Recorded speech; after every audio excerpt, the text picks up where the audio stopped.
खटीमा में अवैध कटान और पशु अवशेषों के खिलाफ प्रशासन ने अब तक की सबसे बड़ी कार्रवाई शुरू कर दी है। चर्बी से भरे कैंटर के पकड़े जाने के बाद आज प्रशासन पूरी तरह एक्शन मोड में नजर आया है। इस्लाम नगर गोटिया स्थित सलाद हाउस के पास जब टीम ने छापेमारी की तो वहां का नजारा देख अधिकारी भी दंग रह गए। मामले की गंभीरता को देखते हुए तहसीलदार वीरेंद्र सजवान के नेतृत्व में तहसील प्रशासन, पुलिस और नगर पालिका की संयुक्त टीम ने इस्लाम नगर में दबिश दी। इस दौरान सलाद हाउस के पास एक मकान और उसके सामने के परिसर से भारी मात्रा में जानवरों की खालें और हड्डियां बरामद की गई। प्रशासन ने तुरंत कार्रवाई करते हुए उस मकान को सील करने की प्रक्रिया शुरू कर दी है, जहां से यह अवैध माल बरामद हुआ। साथ ही मौके पर मिले अवशेषों को सुरक्षित तरीके से डिस्पोज करने का काम भी नगर पालिका की टीम द्वारा किया जा रहा है। तहसीलदार वीरेंद्र सजवान ने स्पष्ट किया है कि इस अवैध धंधे में शामिल किसी भी व्यक्ति को बख्शा नहीं जाएगा। प्रशासन अब उन लोगों की कुंडली खंगाल रहा है जिनका माल यह था। पुलिस और राजस्व विभाग की टीम दोषियों पर सख्त से सख्त कानूनी कार्रवाई की तैयारी कर रही है।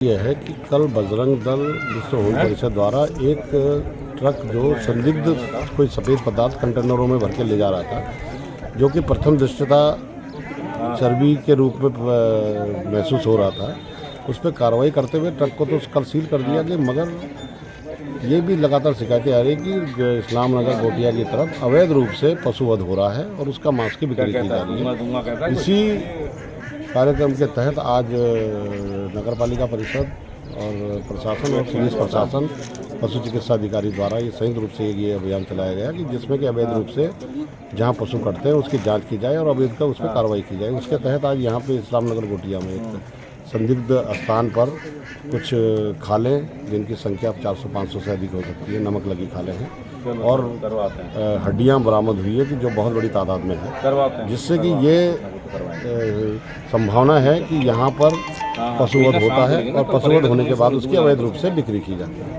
इसके तहत आज यहाँ पे आए और इसका सैंपल भरते हुए जांच के लिए भेजा जा रहा है और अवशेष जो है उसको डिस्ट्रॉय करने की कार्रवाई की जाएगी। आगे जो भी कार्रवाई हो जाएगी, अगर ये मकान अवैध रूप से पाया जाता है नदी के किनारे, तो इस पर उस हिसाब से कार्रवाई की जाएगी। प्लॉट में बहुत गंदगी है, संबंधित को नोटिस जारी किया जाएगा कि जिससे कि ये गंदगी क्यों ना, इस पर भी वैधानिक कार्रवाई की जाए। ये समस्त कागज पत्रों को देखते हुए और जिसका ये प्लॉट है उस पर भी चालान की कार्रवाई और जो भी विधि के अनुसार कार्रवाई है वो अमल में लाएंगे।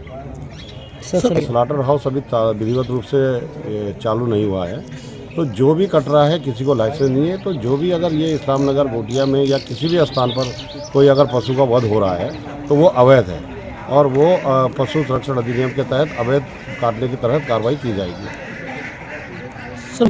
मकान का ध्वस्तीकरण, अगर ये जमीन जो ये है ये अतिक्रमित जमीन पर पाया गया तो इसको ध्वस्तीकरण की कार्रवाई की जाएगी।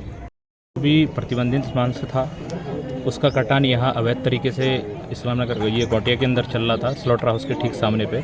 इसमें अब खटीमा पुलिस प्रशासन और तहसील प्रशासन की संयुक्त कार्रवाई से ये सब कुछ सामने आया है और प्रशासन इसको कब्जे पे लेके इसको दफनाने की कोशिश कर रहा है, प्रयास कर रहा है।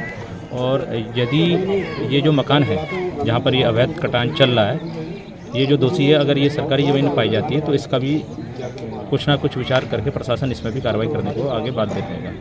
और यदि ऐसा होता है तो ये एक नज़ीर बनेगी, भविष्य में इस प्रकार का कदम लंबे समय तक कोई उठाएगा नहीं।